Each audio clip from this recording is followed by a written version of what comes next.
Assalamualaikum warahmatullahi wabarakatuh. JJS guys, jalan-jalan sore JJS. Bab 399 sampai 400. Bab 399. Bersikaplah lembut. Aku takut sakit. Melihat sumpit dimasukkan, mata wanita Hong Fei itu tiba-tiba mengecil, wajahnya menjadi pucat. Hidupku hilang. Ini adalah pemikiran terakhir wanita berambut merah saat ini. Saya bertemu dengan karakter yang kejam. Saat ini, suara Suzy tiba-tiba terdengar. Ye Guan. Sumpitnya berhenti setengah inci dari alis wanita berambut merah itu. Ye Guan menoleh untuk melihat Suzy. Suzy ragu-ragu sejenak dan kemudian berkata, "Tidak bisakah aku membunuhnya?" Ye Guan mengangguk.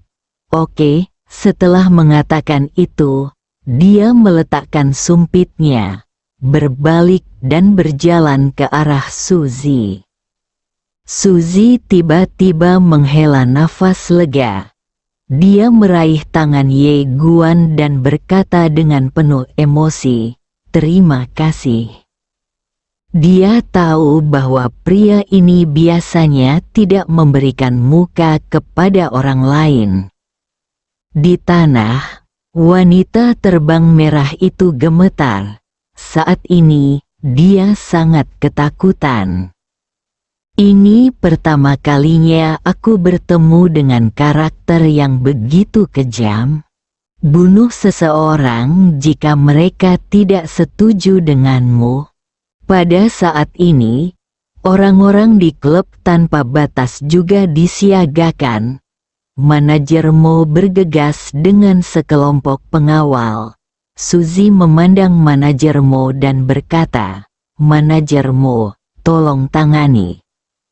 Karena itu, dia mengeluarkan sebuah kartu dan menyerahkannya kepada manajer Mo.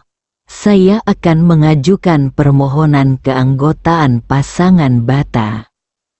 Mendengar ini, mata manajer Mo tiba-tiba berbinar dan dia dengan cepat berkata, "Oke." Setelah mengatakan itu, dia mengambil kartu itu dan meminta orang-orang untuk menyeret beberapa mayat di lapangan. Gu Yunman berjalan ke arah wanita berambut merah dan membantunya berdiri. Wanita berambut merah itu memandang Ye Guan dari kejauhan dengan ekspresi ngeri di wajahnya. Gu Yunman memandang Ye Guan, sedikit marah. "Tuan Ye, apakah perlu membunuh seseorang?"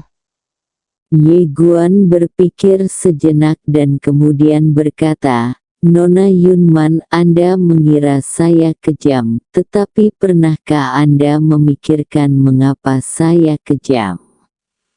Teman Anda telah berulang kali mengincar saya. Saya tidak ingin berdebat dengannya, tapi dia menjadi lebih buruk, dan setelah dia keluar, dia bahkan ingin membunuhku. Sejujurnya orang seperti dia akan membunuh seluruh klan di tempat kita." Jika orang bodoh di Guangxuan Universe memprovokasi seseorang yang tidak seharusnya terprovokasi, seluruh klan akan musnah. Ye Guan berkata lagi, "Melihatmu, kamu juga harus tahu karakternya. Tapi kamu tidak menahan dan mendisiplinkannya. Kamu juga salah. Sejujurnya, aku bahkan ingin mengalahkanmu sekarang." Gu Yunman menatap Ye Guan, dadanya naik turun. Ye Guan melanjutkan, "Akan menjadi hal yang baik untuk memberinya pukulan yang bagus, sehingga dia dapat memiliki ingatan yang panjang dan memulai hidup baru di masa depan." Gu Yunman memandang Ye Guan. Tuan Ye, dia agak sombong dan mendominasi. Tapi dia tidak bisa dihukum mati, kan? Kamu memandang Gu Yunman, yang tiba-tiba memegang sumpit di tangannya. Jika kamu mengatakan sesuatu yang kasar lagi, aku akan membunuhmu. Ekspresi Gu Yunman membeku. Meskipun dia marah, dia tidak berani mengatakan apapun. Gu Yunman menarik napas dalam-dalam, lalu memeluk wanita berambut merah itu dan berbalik lalu pergi. Saat ini, Suzy tiba-tiba berkata, "Tunggu." Gu Yunman menoleh untuk melihat Suzy. Suzy berjalan perlahan ke arah Gu Yunman. Dia menatap Gu Yunman dan berkata dengan tenang, "Nona Gu, keluarga Su kami tidak akan melakukan bisnis ini denganmu." Gu Yunman menatap Suzy. "Apakah kamu yakin? Kamu perlu tahu berapa banyak yang dibayar keluarga Sumu untuk mendapatkan tanah di Yanjing. Kamu." Suzy menggelengkan kepalanya. "Nona Gu, apa yang dilakukan Xiao Guan dilakukan oleh keluarga Su saya. Jika keluarga Gu Anda ingin membalas dendam, Anda bisa datang ke keluarga Su saya." Setelah mengatakan itu, dia menarik Ye Guan dan berbalik dan pergi. Gu Yunman memandang Suzy dan dua orang yang pergi dari kejauhan dan tetap diam. Setelah meninggalkan klub tanpa batas, Ye Guan berkata dengan lembut, "Aku membuat masalah untukmu." Suzy tersenyum dan berkata, "Aku juga tidak senang dengan gadis kecil itu. Kenapa dia harus marah padamu? Dia pikir dia siapa?" Ye Guan ragu-ragu sejenak, lalu berkata, "Urusanmu." Suzy tersenyum tipis, "Tidak masalah. Paling-paling hanya uangnya lebih sedikit." Ye Guan terdiam. Suzy tiba-tiba menarik Ye Guan kembali dan berkata, "Ayo makan." Setelah mengatakan itu, dia membawa Ye Guan ke restoran, memesan beberapa hidangan dan bir. Mereka baru saja mengobrol, jadi dia tidak makan, dan dia sangat lapar sekarang. Ye Guan tersenyum dan mulai makan. Suzy tiba-tiba bertanya, "Bisakah kamu minum?" Ye Guan mengangguk.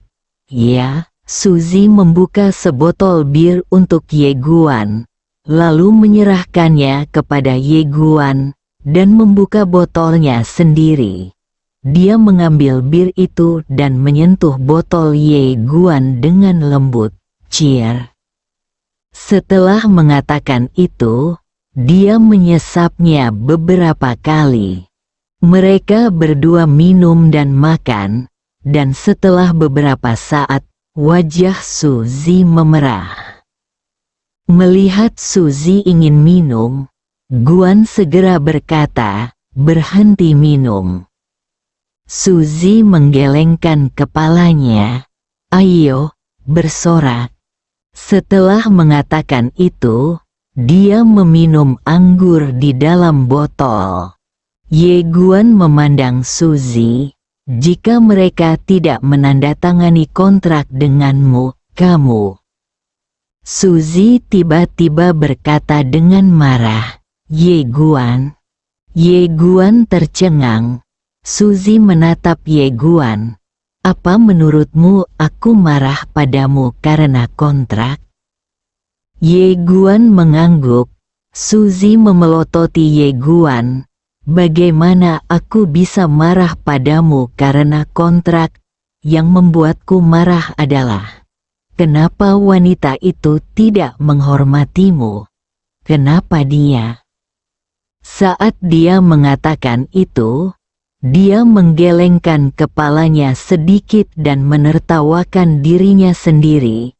Dalam analisis terakhir, keluarga Su saya sama sekali tidak terlihat di mata keluarga Gu.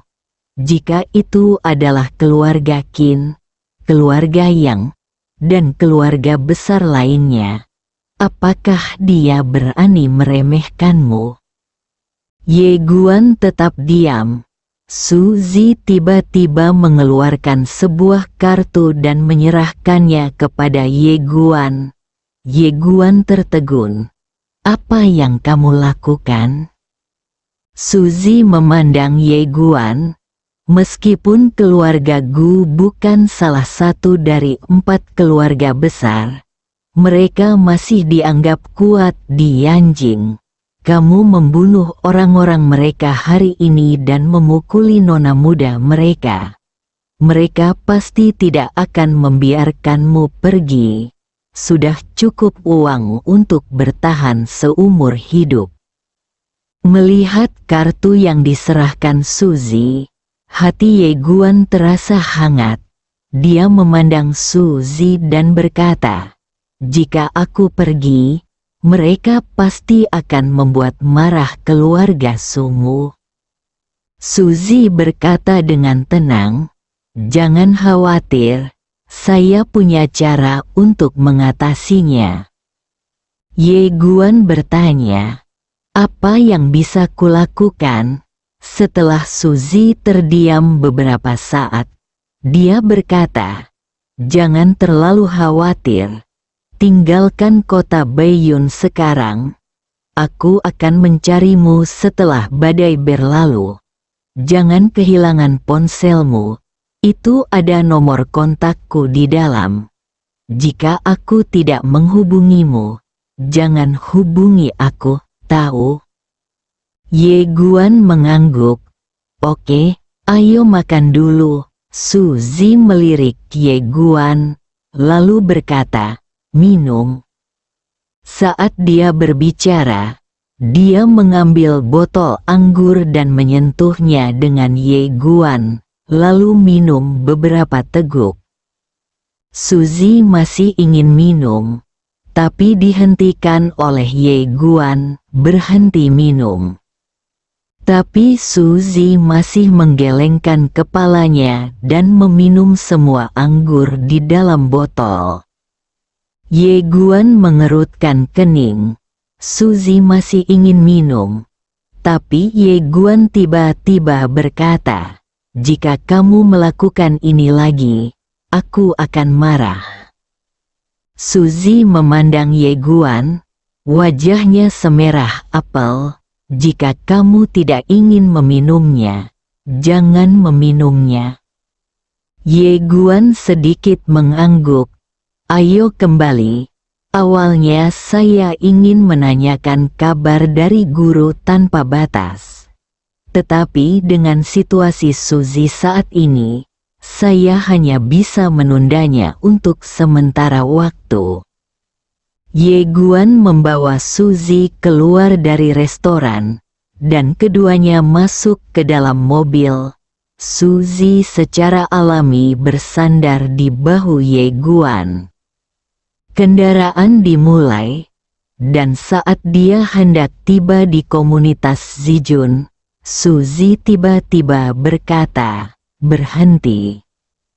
Sopir dengan cepat memarkir mobilnya ke samping. Su Zi memandang Ye Guan. "Ayo jalan-jalan." Ye Guan mengangguk. "Oke." Setelah keduanya turun dari mobil, mereka berjalan menuju kejauhan. Su Zi tiba-tiba memeluk lengan Ye Guan, seperti pasangan. Tapi langkahnya sudah sangat gemetar dan tidak stabil. Merasakan kelembutan di lengannya, Ye Guan ragu-ragu dan ingin menariknya keluar. Tapi Su Zi memegangnya erat-erat. Suzy tiba-tiba bertanya. Aku ingin bertanya padamu, jawablah dengan jujur. Ye Guan mengangguk. Oke, Suzy bertanya. Jika Wanyu dan aku menjadi pacarmu, siapa yang akan kamu pilih? Ye Guan tertegun, lalu berkata, ini hanya pacarku. Tidak bisakah aku memilih keduanya? Suzy memelototi Ye Guan. Menurutmu begitu? Ye Guan berkata dengan suara yang dalam. Apakah pacar punya arti lain? Suzy mengangguk. Ya, Ye Guan sedikit penasaran. Apa maksudnya? Suzy berpikir sejenak lalu berkata, pacar lebih dekat daripada teman. Ye Guan bertanya, apa maksud istriku? Suzy menggelengkan kepalanya. Tidak, sedikit lebih buruk dari istriku, lebih dari seorang teman. Wajah Ye Guan penuh keraguan. Apa hubungannya? Suzy berkata dengan tenang, benar, kita belum menikah, tapi kita bisa tidur bersama. Ekspresi Ye Guan membeku. Galaksi bisa bermain. Suzy memandang Ye Guan. Biarkan kamu memilih. Siapa yang kamu pilih? Hanya setelah dia minum dia berani menanyakan pertanyaan ini hari ini. Jika ini adalah waktu normal, dia tidak akan menanyakan pertanyaan ini bahkan jika saya memukulnya sampai mati. Ye Guan berpikir sejenak lalu berkata, aku sudah menikah. Suzy membeku di tempatnya. Dia menatap Ye Guan dengan mata terbuka lebar. Ye Guan berkata dengan jujur, lagi pula, aku punya beberapa wanita. Suzy berkedip, berapa banyak wanita? Ye Guan mengangguk. Puff, Suzy tiba-tiba tertawa, dan memutar matanya ke arah Ye Guan. Kamu pikir kamu adalah kaisar. Kamu punya 3 istri dan 4 selir. Pantas saja Wanyu bilang kamu terkadang tidak bisa diandalkan. Ye Guan terdiam. Saat ini, Ye Guan menemukan bahwa Suzy sudah sedikit goyah saat berjalan. Ye Guan dengan cepat berkata, ayo kembali. Suzy sedikit mengangguk, iya.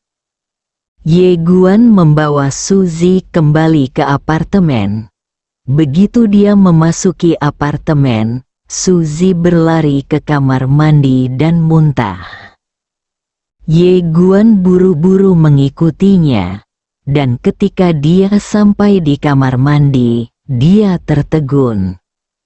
Suzy muntah-muntah. Ye Guan segera mengangkatnya dan mengambil handuk ke samping untuk menyekanya. Saat ini, Suzy tiba-tiba memeluknya dan berkata, apakah kamu akan berangkat besok? Ye Guan Dao, kamu harus istirahat dulu. Sambil berkata begitu, dia menggendong Suzy ke tempat tidurnya sendiri dan mulai menanggalkan pakaiannya. Suzy, yang sudah mabuk, memperhatikan bahwa pakaiannya dilepas, dan secara naluriah ingin menolak. Tetapi ketika dia melihat Ye Guan, dia berpikir bahwa dia akan berangkat besok, dan setelah keberangkatan ini, dia tidak tahu apakah kami bisa bertemu lagi. Jadi, Suzy menyerah, dan tangan yang memegang pakaian itu perlahan mengendur, dan berkata dengan suara gemetar, kamu, bersikaplah lembut. Aku takut. Itu sakit. Saat ini, Ye Guan tiba-tiba menarik selimut dan menutupinya. Selamat istirahat. Setelah mengatakan itu, dia berbalik dan berjalan keluar. Suzy tertegun, dan dia dengan cepat berkata, "Kamu, jangan bermaksud seperti itu." Ye Guan menoleh untuk melihat Suzy. "Apa maksudmu?" Wajah Suzy langsung memerah. Lalu dia menarik selimut untuk menutupi wajahnya. "Ayo, ayo, ayo." Ye Guan tersenyum tipis dan meninggalkan kamar Suzy. Begitu dia meninggalkan kamar Suzy, dia bertemu dengan Mu Wanyu. Mu Wanyu memandang Ye Guan. "Kamu, maukah kamu tidur dengannya?" Ye Guan memukul kepala Mu Wanyu dan berkata, "Pikiranku tidak murni." Mu Wanyu berkedip, "Masih penasaran? Kenapa tidak?" Ye Guan menggelengkan kepalanya. "Jika kamu belum siap merawat seorang gadis seumur hidup, jangan buka bajunya." Baginya, tidur bersama adalah urusan seumur hidup. Tapi dia dan Suzy belum jatuh cinta sama sekali. Jika dia tertidur dengan seorang wanita begitu saja saat melihatnya, maka dia bukan lagi seorang pejantan. Lagi pula, Suzy mabuk malam ini. Mungkin dia bahkan tidak tahu apa yang dia lakukan. Dia tidak ingin mengambil keuntungan dari bahaya orang lain. Mu Wanyu tetap diam di tempatnya. Di dalam kamar, Suzy menundukkan kepalanya sedikit dan tetap diam. "Ye Guandao, dia mabuk, kamu tidur dengannya." Setelah mengatakan itu, dia berjalan ke samping, mengambil tas Suzy, mengeluarkan 3 kontrak di dalamnya, dan berjalan keluar. Di tempat, Mu Wanyu melirik ke arah Ye Guan yang hendak pergi, lalu masuk ke kamar. Saat dia melihat Mu Wanyu masuk, wajah Suzy yang sudah merah menjadi semakin merah, dan dia membenamkan kepalanya di dalam kamar. "Saya sangat malu." "Disalahpahami? Saya sebenarnya salah paham, sangat memalukan. Pria ini tidak melakukannya. Itu sangat menjengkelkan." "Oh tidak, itu terlalu memalukan." Babak 400. Teman lama. Setelah meninggalkan apartemen, Ye Guan turun ke bawah. Dia masuk ke mobil Suzy dan berkata, "Tanyakan pada Nona Gu di mana mereka berada." Sopir itu dengan cepat berkata, "Tuan Ye, tunggu sebentar." Saat dia berbicara, dia menelepon. Setelah beberapa saat, dia menoleh ke arah Ye Guan. "Tuan Ye, mereka pergi ke rumah sakit provinsi." "Hemat, rumah sakit terbaik di kota Baiyun." Ye Guan mengangguk. "Pergi ke rumah sakit provinsi." Pengemudi tidak bertanya apapun dan langsung menyalakan mobil. Sebelum dia datang, dia sudah diperintahkan untuk menghormati Ye Guan. Ditambah lagi setelah melihat hubungan dekat antara Ye Guan dan Suzy selama periode ini, dia tentu saja tidak bodoh cukup untuk tidak taat. Segera, mobil itu menghilang di malam hari. Tidak lama kemudian, supir membawa Ye Guan ke rumah sakit provinsi. Ye Guan memandang ke arah pengemudi dan berkata, "Saudaraku, Tolong bantu aku menemukan di mana kedua wanita itu berada." Sopir itu ragu-ragu sejenak dan kemudian berkata, "Tuan Ye, tunggu sebentar." Setelah mengatakan itu, dia mengeluarkan ponselnya dan memutar nomor. Setelah beberapa saat, dia meletakkan ponselnya dan berkata, "Tuan Ye, ikut saya." Karena itu, dia membawa Ye Guan keluar dari mobil. Setelah memasuki rumah sakit, pengemudi membawa Ye Guan langsung ke bangsal mewah. Dan di depan bangsal, ada sekitar selusin pengawal berdiri. Sopir itu berjalan dengan cepat dan membisikkan beberapa patah kata kepada pengawal utama. Pengawal utama itu melirik ke arah Ye Guan, lalu berbalik dan masuk. Setelah beberapa saat, pengawal itu keluar dan menatap Ye Guan. "Tolong." Ye Guan mengangguk sedikit, lalu berjalan menuju bangsal. Tapi saat dia hendak masuk, pengawal itu tiba-tiba menghentikan Ye Guan. "Kamu tidak boleh membawa senjata." Ye Guan menjabat tangan kanannya, dan beberapa sumpit jatuh dari lengan bajunya. Pengawal itu melirik Ye Guan dan kemudian dengan lembut membuka pintu. Ye Guan masuk, dan hanya ada Gu Yunman dan wanita berambut merah di bangsal. Wanita berambut merah itu sedang berbaring di tempat tidur, sudah tertidur. Melihat Ye Guan, Gu Yunman tidak memiliki ekspresi di wajahnya. "Apakah Tuan Ye di sini untuk membunuh seseorang dan membungkamnya?" Ye Guan berjalan ke samping, menatap pengawal di belakangnya, lalu berkata, "Nona Gu, biarkan mereka keluar. Jika saya mengambil tindakan, mereka tidak dapat melindungi Anda." Begitu kata-kata ini keluar, wajah para pengawal tiba-tiba menjadi dingin. Saat ini, Gu Yunman tiba-tiba berkata, "Keluar." Para pengawal itu ragu-ragu sejenak, lalu mundur. Gu Yunman melihat sekilas kontrak di tangan Ye Guan, lalu berkata, "Apakah Tuan Ye datang untuk memaksa saya menandatangani kontrak ini?" Ye Guan memandang Gu Yunman dan berkata, "Nona Gu, kemarilah." Gu Yunman sedikit mengernyit, tapi tetap berjalan mendekat.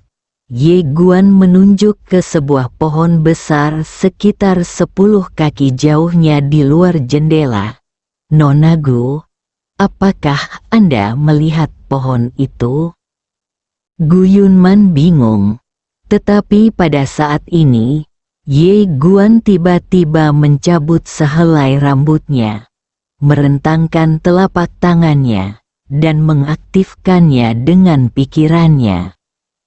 Tertawa dalam sekejap, lebih dari 10 kaki jauhnya, pohon kuno itu terbelah menjadi 2 dan perlahan tumbang.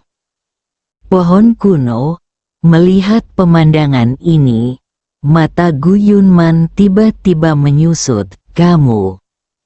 Ye Guan memandang Gu Yunman dan berkata, "Nona Gu, Anda adalah orang yang bijaksana. Saya yakin Anda tidak akan membiarkan keluarga Gu membalas saya, bukan?" Gu Yunman menatap Ye Guan, terkejut di dalam hatinya.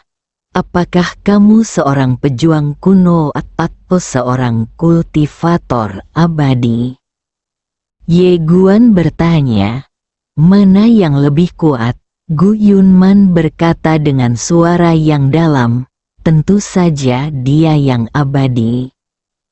Ye Guan mengangguk, itu adalah Siu abadi. Gu Yunman menatap Ye Guan, merasa sangat terkejut. Di Tiongkok saat ini, energi spiritual sangat tipis, belum lagi kultivator abadi, bahkan prajurit kuno, sangat sedikit. Hanya dengan pergi ke sekte galaksi Anda dapat berlatih. Mereka yang bisa pergi ke sekte galaksi bukanlah orang biasa. Mereka memiliki latar belakang yang kuat atau sangat berbakat. Mungkinkah orang di depanku berasal dari sekte galaksi?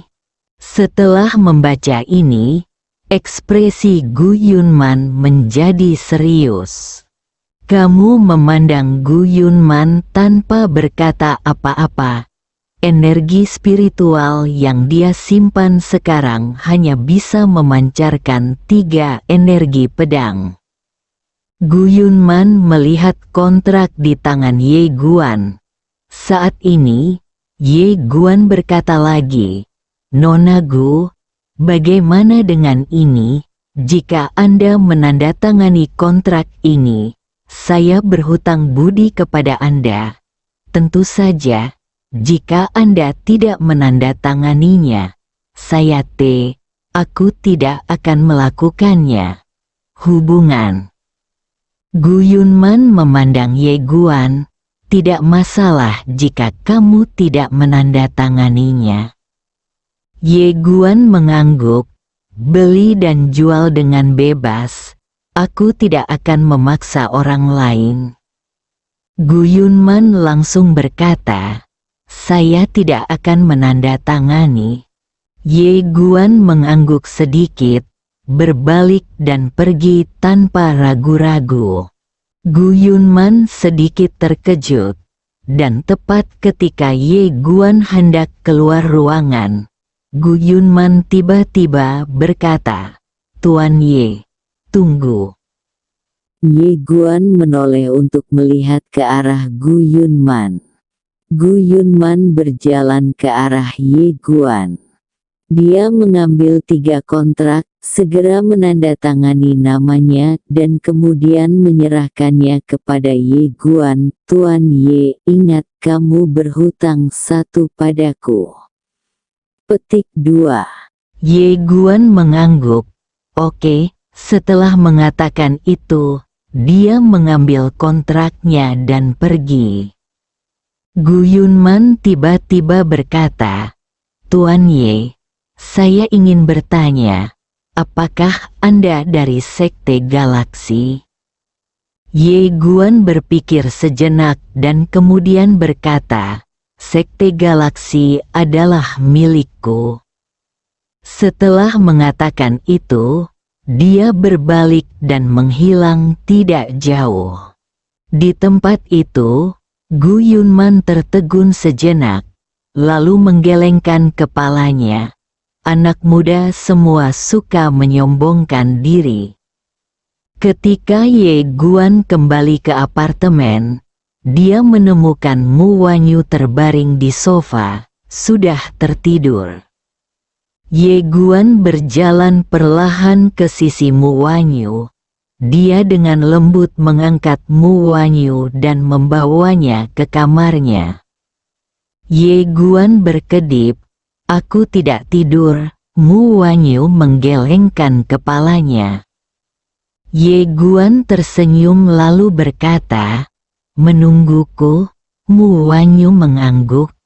Ye Guan duduk di samping tempat tidur dan berkata, "Apa yang ingin kamu tanyakan?" Mu Wanyu menatap Ye Guan, "Kamu bukan orang biasa, kan?" Ye Guan mengangguk. Mu Wanyu bertanya, "Apakah kamu benar-benar raja alam semesta tertentu?" Ye Guan mengangguk lagi. Mu Wanyu langsung duduk dan menatap Ye Guan. "Apakah ada alam semesta lain di luar Bima Sakti?" Ye Guan mengangguk sedikit. Ya, dan masih banyak lagi. Mu Wanyu bertanya lagi, apakah Tuhan itu ada? Ye Guan berpikir sejenak lalu berkata, ada banyak orang yang mengaku sebagai dewa. Mu Wanyu terus bertanya, bagaimana denganmu? Seberapa kuat dirimu? Ye Guan tersenyum dan berkata, aku bisa menebas Bima Sakti dengan satu pedang. Mu Wanyu tertegun sejenak, lalu memelototinya, membual. Ye Guan tertawa. Mu Wanyu tiba-tiba melirik cincin di tangannya. Cincin ini, apakah ini benar-benar barangmu yang paling berharga? Ye Guan mengangguk, di galaksi, itu memang barangku yang paling berharga. Mu Wanyu menatap Ye Guan, mengapa kamu memberikannya kepadaku? Ye Guan tersenyum dan berkata, jika kamu menyukainya, berikan padaku. Ada banyak alasannya. Wajah Mu Wanyu langsung memerah. Apakah kamu tidak menyukai Suzy? Melihat Mu Wanyu yang tersipu, Ye Guan tersenyum dan tidak bisa menahan diri untuk menggoda. Tapi aku juga menyukaimu.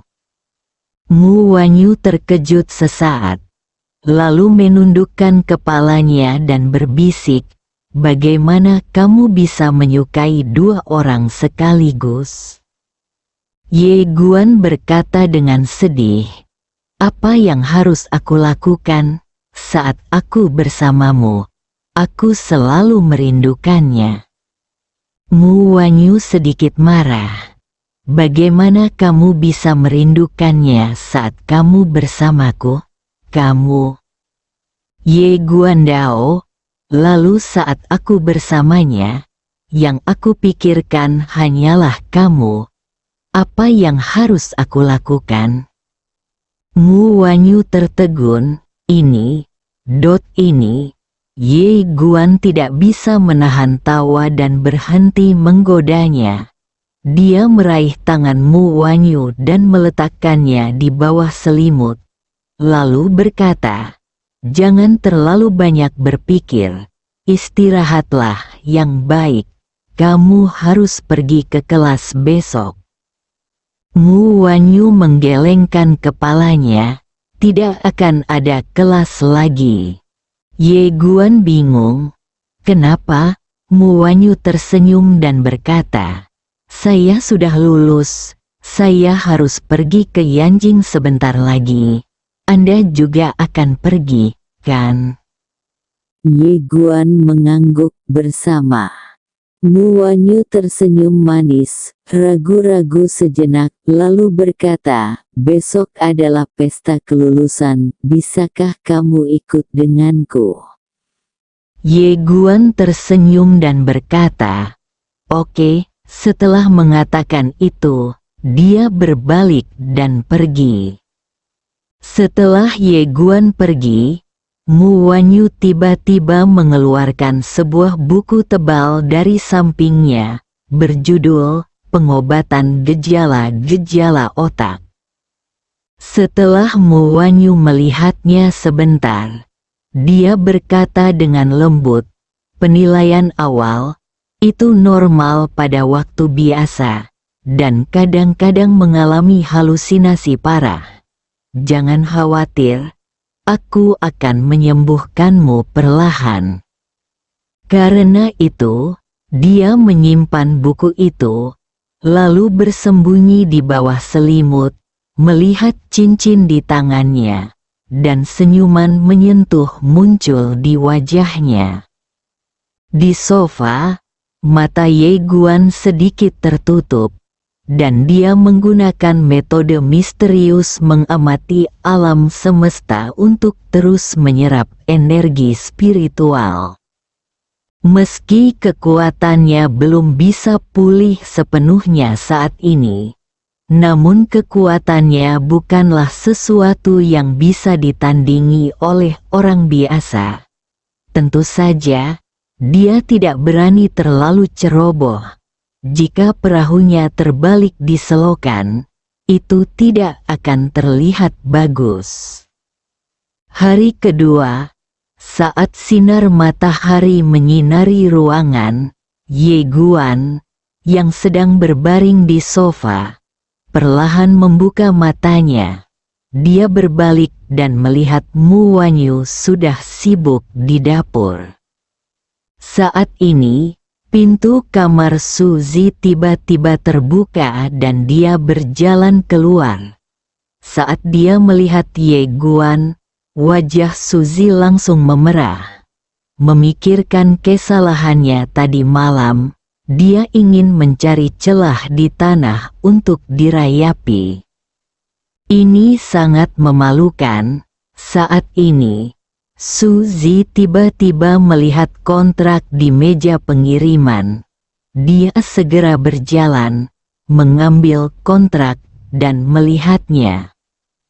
Ye Guan menghampiri Suzy dan berkata sambil tersenyum, "Nona Gu menelepon tadi malam dan berkata dia bersedia menandatangani kontrak denganmu, jadi aku akan pergi untukmu."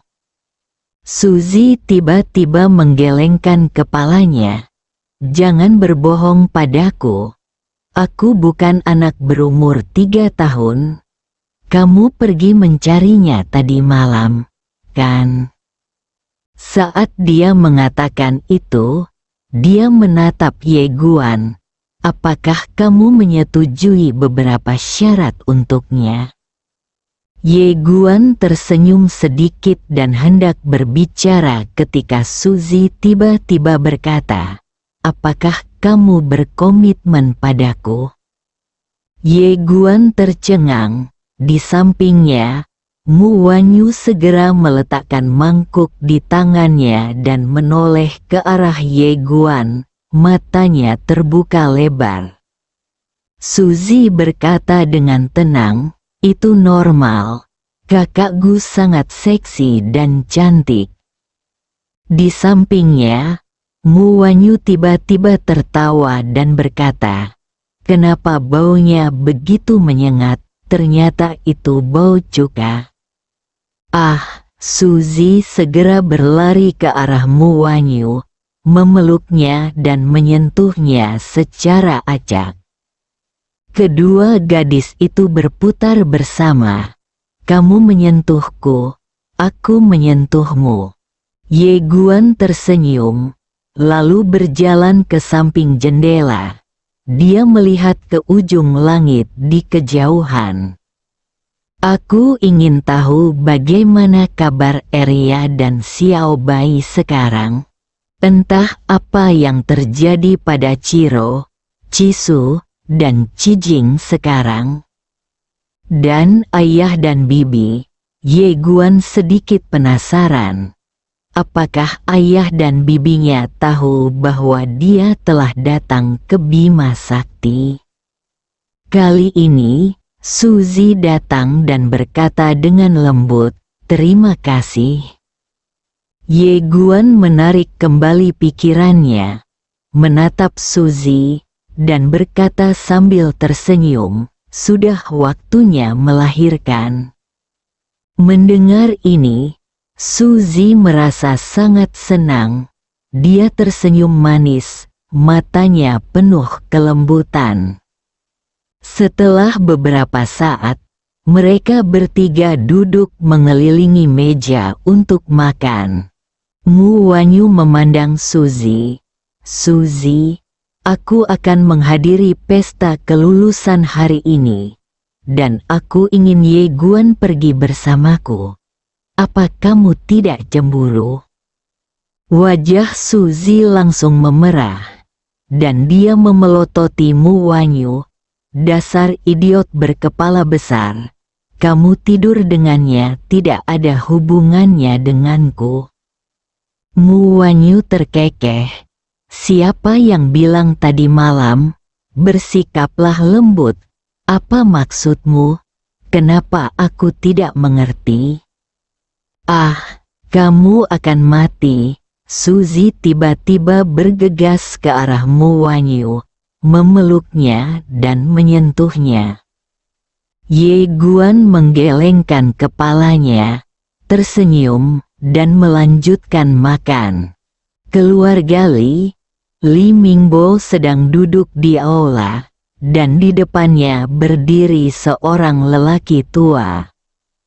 Orang tua itu berkata dengan suara yang dalam, "Tuan, saya baru saja mendapat kabar bahwa keluarga Su telah menandatangani kontrak dengan keluarga Gu." Li Myung Bak tampak murung dan tidak berkata apa-apa. Orang tua itu ingin mengatakan sesuatu yang lain. Tetapi pada saat ini, seorang pria paruh baya masuk. Pria paruh baya itu mengenakan jubah hitam, tinggi dan lebar, dengan pisau besar di punggungnya, dan niat membunuh di dalamnya. Matanya. Li Mingbo segera berdiri dan berkata dengan hormat, "Apakah Anda Grandmaster Mu Wu?" Pria paruh baya itu mengangguk sedikit. "Siapa yang ingin kamu bunuh?" Li Mingbo menyipitkan matanya. Pemuda itu bernama Ye Guan. Pria paruh baya itu menatap Li Myung Bak. "Saya membunuh orang, setidaknya 100 juta koin Tiongkok." Li Mingbo mengangguk. "Saya mengerti semua aturannya. Tetapi identitas pemuda itu tidak boleh sederhana, Yang Mulia." Ada sentuhan jijik di bibir pria paruh baya itu, tidak peduli betapa sederhananya, betapa mudahnya menjadikan saya sebagai sekte masa depan. Sekte masa depan, Li Mingbo berkata dengan suara yang dalam. Patriark masa depan adalah wakil master paviliun legendaris dari paviliun harta karun abadi, Yang Mulia Ying King. Jejak keterkejutan melintas di matamu. Pernahkah kamu mendengar nama calon leluhurku? Li Mingbo mengangguk. Saya mendengar orang membicarakannya ketika saya di Yanjing. Mu tersenyum dan berkata, "Belum lama ini, leluhur pensiun dan dia kembali ke galaksi." Mendengar ini, Li Mingbo tiba-tiba tertawa. Sekte masa depan, Ying King, stabil. 100 juta ini dibelanjakan dengan baik. Bersambung.